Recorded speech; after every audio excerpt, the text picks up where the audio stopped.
आज रत्नागिरीमध्ये अनेक वर्षांनंतर मोठे 3 पाहुणे आले. त्यामध्ये ज्येष्ठ शास्त्रज्ञ आणि मानवतावादी विचारवंत पद्मविभूषण डॉक्टर रघुनाथ माशेलकर, प्रसिद्ध अभिनेते नाना पाटेकर, ज्येष्ठ समाजसेवक डॉक्टर विकास आमटे यांचा समावेश होता. विशेष म्हणजे रत्नागिरी जिल्ह्याचे पालकमंत्री उदय सामंत यांच्या कार्य अहवाल उद्घाटनासाठी ते आले होते. या तीनही पाहुण्यांनी कार्य अहवालाचे उद्घाटन झाल्यानंतर बोलताना उदय सामंत यांचं कौतुक केलं. छान वाटत असेल ना मुलाचा असा सोहळा पाहताना.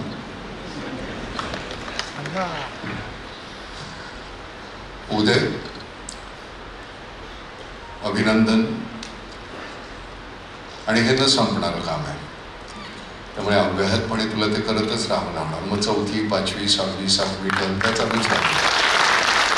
सरते शेवटी तू कोण, कुठल्या पक्षाचा, काय, याला आम्ही ओळखत नाही. तू आमच्यासाठी काय करतोस हे महत्वाचं. त्यातलं सातत्य तू टिकवलंस तर तू मग काय, आमची मुलं सुद्धा तुलाच मतं देतील, त्यांची मुलं सुद्धा तुलाच मतं देतील. उदय पर्व कार्य अहवालाचे उद्घाटन करण्यापूर्वी ही सर्व मान्यवर मंडळी श्रीमान हिंदू हृदय सम्राट बाळासाहेब ठाकरे तारांगण माळनाका येथे गेली आणि रत्नागिरी पालिकेच्या Bharat Ratna doctor APJ Abdul Kalam science gallery विकसित करणे विकास कामाचा लोकार्पण सोहळा मान्यवरांच्या उपस्थितीत संपन्न झाला. या कार्यक्रमाला जिल्हाधिकारी, पोलीस अधीक्षक, जिल्हा परिषदेचे मुख्य कार्यकारी अधिकारी तसेच अधिकारी वर्ग आणि नगर परिषदेचे कर्मचारी मोठ्या संख्येने उपस्थित होते.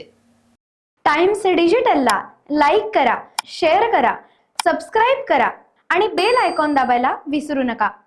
Times digital.